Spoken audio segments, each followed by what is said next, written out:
Good morning. सीधा सौदा के थर्सडे एडिशन में स्वागत है आपका। और आज बहुत इंपॉर्टेंट दिन, मेरे ख्याल से पिछले कई दिनों का सबसे इंपॉर्टेंट सेशन हमारे सामने खड़ा हुआ है, क्योंकि आज है जून वायदा की एक्सपायरी।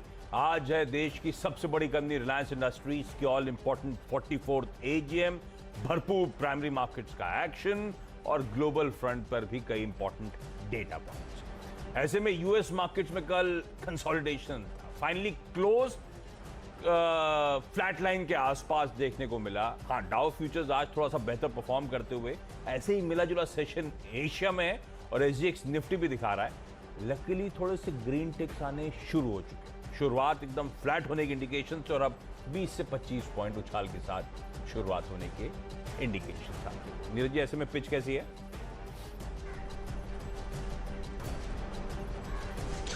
देखिए, मूड माहौल जो ग्लोबल मार्केट का आप देखेंगे तो आपको थोड़ा सुस्त दिखेगा, लेकिन इंडियन मार्केट में आज बहुत इंपॉर्टेंट दिन इसलिए भी है कि एक्सपायरी और दूसरा रिलायंस की एजीएम। और रिलायंस अकेले ही मार्केट को ड्राइव करने के लिए काफ़ी है। बहुत सारे हम लोगों ने शुरुआत में चर्चा की कि ऐलान हो सकते हैं, बहुत सारी खबरें आ सकती हैं, तो मुझे लगता है उस पर ध्यान रखना चाहिए। और जो छोटे मझोले शेयर्स हैं उस पर ज़्यादा फोकस करना चाहिए, क्योंकि वहाँ पर ज़्यादा आपको मूव देखने को मिल सकता है। तो मुझे लगता है कि मार्केट में वैसा कोई ट्रिगर मैं नहीं ढूंढ पाया जिससे मैं अपनी टीम का रुख बदलता। अभी मेरी टीम में 10 के 10 बाई ही मिलेगा। 10 बाईज मेरी टीम में भी आपको नजर आएंगे। और शुरुआत थोड़ा सा खाने पीने के साथ कर रहा हूं, थोड़ा सा वीकेंड का इंतजार है शायद इसीलिए भी। स्पेशलिटी रेस्टोरेंट्स पहला स्टॉक जिसमें खरीदारी करने का मन। अच्छा, टफ क्वार्टर्स रहे इन सभी, इस पूरी इंडस्ट्री के लिए। तो Q4 में दरअसल इस कंपनी ने टर्न अराउंड करके दिखाया। 37 करोड़ रुपीस के लॉसेस के सामने 8-8.5 करोड़ का मुनाफा हुआ, ना सिर्फ साल दर साल, इवन Q3 प्रीवियस क्वार्टर में भी 3.25 करोड़ का घाटा हुआ था। तो एक टर्न अराउंड है। पर यह फैक्ट है, जिस तरह का बिजनेस है उस तरह के फाइनेंशियल्स में ट्रैक्शन नजर नहीं आता। नहीं तो ये कंपनी जानी जाती है fine dining, casual dining restaurant chains own करने के लिए भारत में, बांग्लादेश में, तंजानिया में, और गजब के ब्रांड जिसके पास है, जिनका कहना चाहिए मैं भी फैन हूं। मेनलैंड चाइना, एशिया किचन, ओ कैलकाटा, और ऊपर से वो स्वीट बंगाल, सब कुछ बढ़िया। फाइनेंशियल्स में इंप्रूवमेंट बेसब्री से इंतजार। उसमें अगर बॉटम लाइन इंप्रूव हो रही है तो पहला थम्स अप है। अगर आगे अच्छा ट्रैक्शन मोमेंटम आया तो मुझे लगता है स्टॉक रीरेट होगा, पर वो डिपेंड करेगा फाइनेंशियल्स आगे कैसे आते हैं। वाटर बेस और एपेक्स फ्रोजन, पिछले कुछ दिनों से आपने नोटिस करा है कैसे अंडे और चिकन भाग रहे हैं। तो भाई श्रिम्प्स को भी भगा लेते हैं। नहीं, लॉजिक ये है, वाटर बेस को पिछले हफ्ते मैंने इंक्लूड करा था। 119 का स्टॉक अब धीरे धीरे करके 125 की तरफ आ रहा है। तब भी मैंने कहा था, तब मेरे ख्याल से जब मैं, आपको याद होगा, रुपए में कमजोरी का प्ले लिया था, तब इन स्टॉक्स को हाईलाइट करा था। बढ़िया मूव, धीरे धीरे इन स्टॉक्स पकड़ रहे हैं। तो मुझे लगता है वैसे भी स्वीट स्पॉट में shrimp feed manufacturers, shrimp exporters ऐसे स्पॉट पे अच्छे, क्योंकि यूएस, यूरोप, जापान जो इनके प्राइम एक्सपोर्ट मार्केट्स हैं वो बढ़िया कर रहे हैं। और डोमेस्टिक में जैसे जैसे अनलॉक हो रहा है वो एक्वाकल्चर वापस फोकस में आ रहा है। तो स्वीट स्पॉट में इसीलिए मैं फिर से मेंशन कर रहा हूं। एपेक्स फ्रोजन मैंने सारा रैशनल समझा ही दिया। वाटर बॉय इसके साथ साथ, ये जब पहले लिया था तो 260 पे था, कल चेक करा 277 पे आ गया। तो धीरे धीरे वाकई मोमेंटम पकड़ रहे हैं ये स्टॉक्स, इनको रडार पे रखेंगे। ये भी बढ़िया इंपोर्टर है, बढ़िया प्रोड्यूसर और एक्सपोर्टर है क्वालिटी एक्वाकल्चर प्रोडक्ट्स का। तो इसमें भी खरीदारी करने का मन। 330 मेरे ख्याल से साल के हाईस। तो ये सब स्टॉक्स अभी भी ऑफ हाईस ट्रेड कर रहे हैं और ये सारी स्पेस जो है रडार पे आ रही है। तो मुझे लगता है खरीदारी करनी बिल्कुल सही कह रहे हैं आप। खाने पीने की चीज़ों पे फोकस तो बना ही रहना चाहिए। और ओ कैलकाटा और इनकी जो एक स्वीट बंगाल मिठाई की दुकान है ना, वो तो बड़ी मेरी फेवरेट थी। हालांकि अभी लॉकडाउन के चक्कर में जा नहीं पा रहा हूँ, लेकिन चलिए खाने पीने के साथ साथ मैं भी कराता कोशिश करता हूँ आज। ओके, तो शुरुआत मेरी टीम के इन्फोसिस के साथ, और इसमें बाईबैक जो इनका आना है उसका अप्रूवल मिला है 1750 पे, और 9250 करोड़ का बाईबैक होगा। तो मुझे लगता है कि उसकी वजह से, देखिए कल स्टॉक बड़ा फ्लैट सा था, राजा थोड़ा सा नीचे ही था। जिस प्राइस पे है वहाँ से अच्छा खासा गेन है। और आईटी कंपनियों का इतिहास है, जिस प्राइस पे बाईबैक आता है 2 महीने बाद वो प्राइस आपको ही नहीं मिलता। तो मुझे लगता है इस पर ध्यान रखना चाहिए, खरीदारी कर सकते हैं। All cargo logistics company, result बहुत ही उम्दा आए हैं। ऑपरेशनल परफॉर्मेंस आप देखिए क्या ज़बरदस्त इन्होंने किया है। जो रेवेन्यूज़ इन्होंने कमाए हैं 3350 करोड़ कमाए हैं। 25% ग्रोथ YoY है और 80% ग्रोथ जो है ये क्वार्टर ऑन क्वार्टर और YoY देखने को मिली है। एबिटा लेवल पे भी बहुत अच्छी ग्रोथ है 30-32% की। तो मार्जिन इन्होंने मेंटेन रखे, स्लाइटली 0.1% ऊपर है। नंबर बहुत अच्छे, मुझे लगता है कि 5.5 रुपये की EPS पे आप देखेंगे तो 14 टाइम PE पे मिल रहा है 2022 में। तो स्टॉक में खरीदारी कर सकते हैं। इसके अलावा 3 स्टॉक लगातार बताता हूँ मैं, ऑयल से जुड़े हुए हैं। HOEC, सेलान और ONGC तीनों दिखाई। देखिए मैं लगातार आपसे ऑयल की बात कर रहा हूँ कि कच्चे तेल में एक बहुत ज़बरदस्त तेज़ी का माहौल है और कल उसने $75 पर बैरल का प्राइस क्रॉस कर दिया है और सस्टेन कर रहा है वहाँ पे। तो धीरे धीरे जो ये मूवमेंट है ना, ये अभी 80 की तरफ बढ़ रहा है। तो ये जो कंपनी जो तेल उत्पादन से जुड़ी हुई है, इनको बहुत तगड़ा गेन होता है। कल दिन में देखिए इनमें हल्का मार्केट भले ही किधर भी रहा हो, लेकिन ऑयल प्रोड्यूसर्स में कल तेज़ी देखने को मिली है। मुझे लगता है ये रैली शायद 80 के आसपास जाके कंसोलिडेट करेगी, उसके बाद देखेंगे क्या नया टारगेट बनता है। लेकिन क्रूड की रैली फिलहाल रुकने की संभावना बहुत कम है। चार्ट पे भले ही आपको कुछ दिख रहा हो, लेकिन सेल की ट्रिगर्स बन नहीं रहे। मुझे लगता है इस पे फोकस करना चाहिए। HOEC, सेलान और ONGC। आशीष मेरे 5 स्टॉक पूरे हो गए। अगला बाय कॉल है तानला प्लेटफॉर्म्स। अब ये खैर कंपनी तो हाईलाइट रही है पिछले 1 साल की। कैसे डबल डिजिट का स्टॉक 4 डिजिट का हुआ, तो 65 का स्टॉक 1000 के पार गया, वहां से करेक्ट हुआ। तो एक तरफा मूव आया था, उसके बाद करेक्ट हुआ। करेक्ट क्या हुआ? माइनर करेक्शन के बाद कंसोलिडेशन पे वो दिखा रहा है स्ट्रेंथ। इस तरह के अपमूव्स के बाद भी लोग बेच नहीं रहे और बढ़िया कंसोलिडेशन के बाद लग रहा है अब चलने की तैयारी है। इसने तो अपना इन्वेस्टर डे भी शायद कल होस्ट करा था, तो अटकलें थी कि मार्केट इन्वेस्टर्स और चेक इन होंगे। खैर कंसोलिडेशन के दौर में अच्छे अपमूव्स की उम्मीद, ऑफ हाई स्ट्रेट कर रहा है। तानला प्लेटफॉर्म को डाप रखूंगा। और एक स्टॉक जो हफ्ते की शुरुआत में मेंशन करा था, PG इलेक्ट्रोप्लास्ट, जहां पे मार्की इन्वेस्टर्स चेक इन हुए, जहां पे आपने देखा Ananta capital, Patni family office, Patni computers आपको याद होगा, पटनी फैमिली ऑफिस, वो फैमिली ऑफिस उन्हीं का, बेरिंग प्राइवेट इक्विटी, ये सब एंटर करते हुए नजर आए थे। कल इस कंपनी ने होली ओन सब्सिडरी PG प्लास्ट्रॉनिक्स का गठन कर दिया है।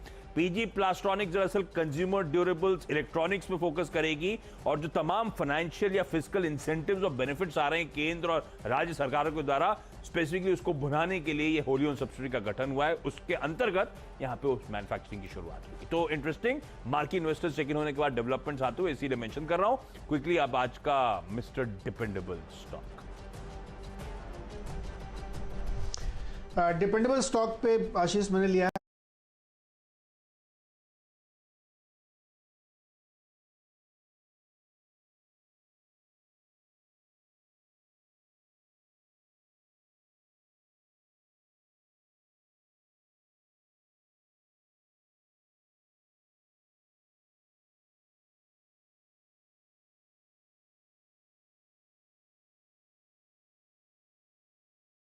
अपोलो हॉस्पिटल्स को। रिजल्ट्स जो आए हैं वो तो बढ़िया ही हैं, ठीक ठाक हैं। और इसमें जो कंपनी के अंदर ही फार्मेसी बिजनेस की रिऑर्गेनाइजेशन की बात की गई है, मुझे लगता है कि वो एक बड़ा ट्रिगर है इनका। प्रॉफिट में अच्छी सिग्निफिकेंट ग्रोथ देखने को मिली है। दरअसल इसमें बहुत पहले से ये चल रहा था, इसके लिए बाकायदा एक कंसल्टेंट हायर किया गया थी कैसे रिऑर्गेनाइज किया जाए। तो जो फार्मेसी का बिजनेस है ना, वो बहुत बड़ा है। नंबर ऑफ स्टोर्स 5000 तक ले जाने की संभावना है। तो मुझे लगता है कि इस ट्रिगर पे ये स्टॉक आज आपको मूव करता हुआ दिखेगा। टारगेट 3275 लेके खरीदारी कर सकते हैं आज। डिपेंडेबल के तौर पे जो स्टॉक है वो है इंडोटेक ट्रांसफॉर्मर्स। ये स्टॉक मुझे लगता नहीं है रुकने वाला है। इसका एक सिंपल लॉजिक समझिएगा। जो Q4 का गजब का परफॉर्मेंस आया था, उसकी एक हाईलाइट Q4 में इस कंपनी का सिर्फ एक क्वार्टर, पिछले मार्च क्वार्टर में 12.87, आसानी के लिए बताता हूं, 13 रुपए का EPS, 13 रुपीज का EPS एक क्वार्टर में क्लॉक करा। जबकि इससे पहले फाइनेंशियल ईयर में 1 रुपए 80 पैसे का EPS पूरे साल का था।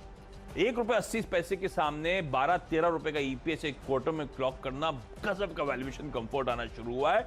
और पूरी तरह से नंबर्स में वो रेवेन्यूज का पर्कुलेशन था, यानी कि ट्रैक्शन, एग्जीक्यूशन, ऑर्डर बुक जो स्वेल करी, उन सबका फायदा मिला था। और वो अब कॉन्फिडेंस स्ट्रीट का बढ़ा रहा है। 172 इसीलिए क्योंकि 52 हफ्तों के हाई वहां पर है, पर एक बार वो लेवल्स ब्रीच हुए, मुझे लगता है सिग्निफिकेंट अप मूव्स होंगे। तो पहला पड़ाव 172 का। इस नोट पर क्विकली छोटा सा ब्रेक के उस पार अगले 2 स्टॉक्स पर बातचीत। स्वागत है एक बार फिर से आपका। और अब बारी है फ्री हिट और पिंच हिटर्स की। और फ्री हिट पे और पिंच हिटर में हमने पेपर स्टॉक्स पे फोकस किया है। छोटी कंपनी है सात्या इंडस्ट्रीज, इसके रिजल्ट्स पे मेरी नज़र गई। मुनाफा इनका जो है करीब 5 गुना हो गया है, जो करीब 21 करोड़ इन्होंने क्लॉक किया है चौथी तिमाही में। और आमदनी 24% बढ़ के 176 करोड़ में पहुँच गई है। तो नतीजों का एक ज़बरदस्त सिलसिला है, इसलिए पेपर स्टॉक्स में तेज़ी। साथ ही इसमें ट्रिगर ये था कि एक यूएस की कंपनी के साथ इनका एक टाई अप हुआ, जहाँ पे इनको पेपर प्रोडक्ट्स सप्लाई करने, कटलरी पेपर प्रोडक्ट्स खास तौर पे, और वो बड़ा सिग्निफिकेंट डेवलपमेंट था। और पेपर स्टॉक्स वैसे भी लो वैल्यूएशन पे चल रहे हैं, तो नतीजों का ट्रिगर और साथ ही इसमें जो ऑर्डर की खबर है, जो टाई अप की खबर है यूएस की कंपनी के साथ, मुझे लगता है इसको एक बढ़िया ट्रिगर बनाती है। साथ ही शेषाशाही पेपर को आप देखिए, इतनी बढ़िया रैली पेपर स्टॉक्स में चल रही, स्टिल वो अभी आपको 12 से 14 के पी पे अवेलेबल है। नतीजे बहुत ही बढ़िया, कंपनी बहुत अच्छी। हमें लगता है कि पेपर स्टॉक्स रडार पर रखने चाहिए। सात्या इंडस्ट्रीज में खरीदारी करके चलें और शेषाशाही पेपर में। ओके, तो ये स्टॉक्स रडार पे। और अब डायग्नोस्टिक्स पर फोकस। तो कुछ दिन पहले मैंने 3 डायग्नोस्टिक कंपनीज उतारी थी और तब कहा था इन कंपनीज को रडार पर रखिएगा। उसमें अब 2 जो पसंद आ रही हैं उनको मेंशन कर रहा हूं। न्यूरेका पहली। हॉर्नबिल ऑर्किड इंडिया फंड ने कल 2 लाख, ऑलमोस्ट 2 लाख, 1,95,000 शेयर्स खरीद। हॉर्नबिल क्या है? एक इन्वेस्टमेंट एडवाइजरी फर्म है जो ऑफशोर फंड मैनेजर्स को इंडिया में इन्वेस्ट करने के लिए असिस्ट करती है, मदद करती है। गोरो का तो सबको पसंद आ रहा है अब ये स्टॉक। 1770 साल के हाईस थे। डॉक्टर ट्रस्ट ब्रांड के नाम से जो आप तमाम आजकल घरों में प्रोडक्ट्स इस्तेमाल कर रहे होंगे मेडिकल डायग्नोस्टिक वाले, वो इस कंपनी, यही कंपनी वो बनाती है और पूरा ई कॉमर्स पर दारों का। दूसरी बीपीएल। तो बीपीएल इसीलिए फोकस में आती है क्योंकि बीपीएल का जो स्टेक है बीपीएल मेडिकल टेक्नोलॉजीज में, और मेडिकल टेक्नोलॉजी जो बीपीएल की है जानी जाती है इनोवेटिव सॉल्यूशंस के लिए, कंप्लीट हेल्थ केयर सॉल्यूशंस के लिए। तो दरअसल कभी हॉस्पिटल में बेड के पास मशीन्स लगी देखी हूँ आपने, ओटी गए हो कभी, तब आपने मशीन्स देखी, या तो विदेशों की मशीन होती है या फिर इसी बीपीएल मेडिकल टेक्नोलॉजीज की। ईसीजीज, पेशेंट मॉनिटर्स, एनेस्थीसिया के working stations, ventilators, infusion pumps, oxygen concentrators वो कमर्शियल वाले, ultrasound machines, X-rays, baby warmers, और फिर होम केयर के प्रोडक्ट जो आजकल हम लोग डायग्नोस्टिक के इस्तेमाल कर रहे हैं, ये सब उसके स्टेपल से आते हैं। मुझे लगता है दोनों कंपनी स्वीट स्पॉट में रडार पर रखिएगा। ब्रेक के उस पर आखिरी के 2 स्टॉक्स और टीम्स के क्विक रैप अप। स्वागत है एक बार फिर से आपका। और अब आखिरी के 2 स्टॉक्स जिन पे चर्चा करनी है। एक स्टॉक है फार्मा वॉकहार्ट। कल भी हमने उसको बताया था, लेकिन मार्केट की पिटाई में स्टॉक नीचे आ गया था, काफ़ी आया। बाद में पता लगा कि प्रोमोटर्स ने इसमें शेयर्स प्लेज किए थे उस ट्रिगर के चलते, लेकिन अभी भी उनका जो प्लेज का दायरा है वो 20% के आसपास ही है, तो उसको लेकर के बहुत ज़्यादा चिंता की बात नहीं। लेकिन स्टॉक अपने हाई लेवल से 37% डाउन चल रहा है। तो जैसा कि मैंने आपसे कल कहा था कि वैक्सीन के रिलेटेड जो डेवलपमेंट आने वाला है उसको लेकर के इसमें एक अच्छी तेज़ी देखने को मिल सकती है, इसलिए इसको रडार पे अभी भी रखना चाहिए मार्केट की सिचुएशन को देखते हुए। आखिरी स्टॉक है टीटागढ़ वैगन्स। इसमें पिछले हफ्ते प्रमोटर्स की ओर से अच्छी खासी बाइंग हुई, करीब 2.25 लाख शेयर्स इसमें खरीदे गए हैं। तो मुझे लगता है इसको ध्यान में रखना चाहिए। वैसे भी रेलवे स्टॉक्स आजकल फोकस में है, तो यहाँ खरीदारी की जा सकती है 70 के लक्ष्य के साथ। आखिरी के 2 स्टॉक्स, दोनों खरीदारी, और उसमें पहला है बामर लॉरी इन्वेस्टमेंट्स। मैंने कहा था आपसे कि बामर लॉरी की बोर्ड मीट शेड्यूल्ड है, डिविडेंड डोल आउट होगा कल फ्राइडे। बामर लॉरी इन्वेस्टमेंट्स को इसलिए रडार पर रखिएगा। बामर लॉरी इन्वेस्टमेंट्स ने अब अपनी बोर्ड मीट शेड्यूल कर ली है। बोर्ड मीट है 29 जून को, जिसमें ये लोग डिविडेंड कंसिडर करेंगे। जो बामर लॉरी से डिविडेंड आना है वो बामर लॉरी इन्वेस्टमेंट डिस्ट्रीब्यूट करती है, इसका यही काम है। तो पिछले साल 37-38 रुपीज का डिविडेंड आया था। स्टॉक को रडार पर रखेंगे आज फिर।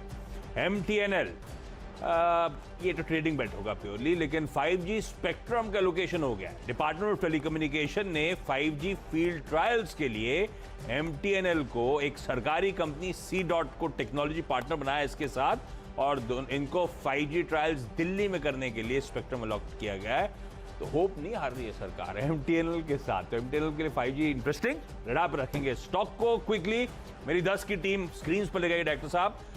थर्सडे का दिन, 10 के 10 बल्लेबाज आज फिर से, और कई सारा स्टॉक स्पेसिफिक एक्शन टैप करने का मन। तो खाने पीने के साथ शुरुआत करी थी, जिसमें पहला था स्पेशलिटी रेस्टोरेंट जो मुनाफे में आया Q4 में। पिछले कुछ दिनों पहले मेंशन करा हुआ वाटर बेस और एपेक्स फ्रोजन फूड धीरे धीरे अच्छा मूव दिखा रहे हैं। इन दोनों स्टॉक्स को आप रखेंगे, चाहे एक्सपोर्ट मार्केट्स में इनके श्रिम्प्स एक्सपोर्ट जो हो रहे हैं प्रोसेस उसकी बात हो, या डोमेस्टिक मार्केट में अनलॉक के चलते एक्वा कल्चर जो पिकअप हो रहा है स्वीट स्पॉट पे। तानला प्लेटफॉर्म्स ऑफ हाइस ट्रेड करता हुआ बहुत बढ़िया कंसोलिडेशन, और अब खबरों के बीच लग रहा है थोड़ा सा मोमेंटम पिकअप होगा। पीजी इलेक्ट्रोप्लास्ट जिसके लिए मार्केट इन्वेस्टर्स चेक इन कर रहे थे, वो बड़े बड़े नाम, अब इस कंपनी ने कल होली ओन सब्सिडी का गठन कर दिया है नए धंधे में उतरने के लिए, सरकार, सेंट्रल और स्टेट गवर्नमेंट स्कीम्स का फायदा उठाने के लिए। इंडोटेक ट्रांसफॉर्मर्स जो Q4 का परफॉर्मेंस है उससे वैल्यूएशन का कंफर्ट बहुत बढ़ जाता है।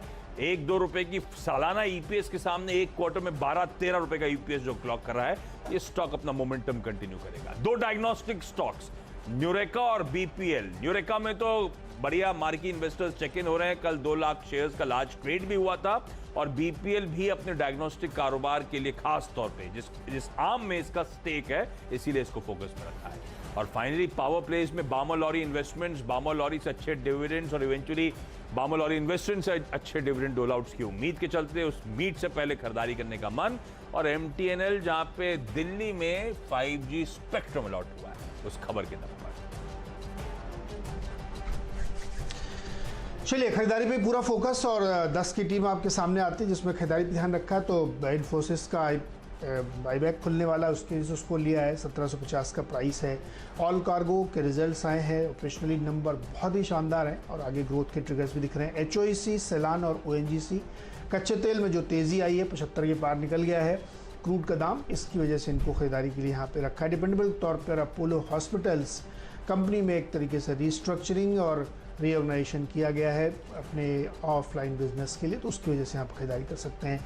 पेपर इंडस्ट्रीज सातिया और शेषशाही पेपर को लिया है, ट्रिगर्स अच्छे हैं, नतीजे बढ़िया आए थे और दोनों में खरीदारी का सुझाव होगा। साथ ही वोकहार्ट कल कमज़ोर प्रदर्शन था, ऊपर से बहुत तेज़ गिर चुका है, तो यहाँ पे एक रिकवरी आ सकती है। और टीटागढ़ वैगन्स में प्रमोटर बाइंग को देखते हुए यहाँ पे खरीदारी की सलाह होगी।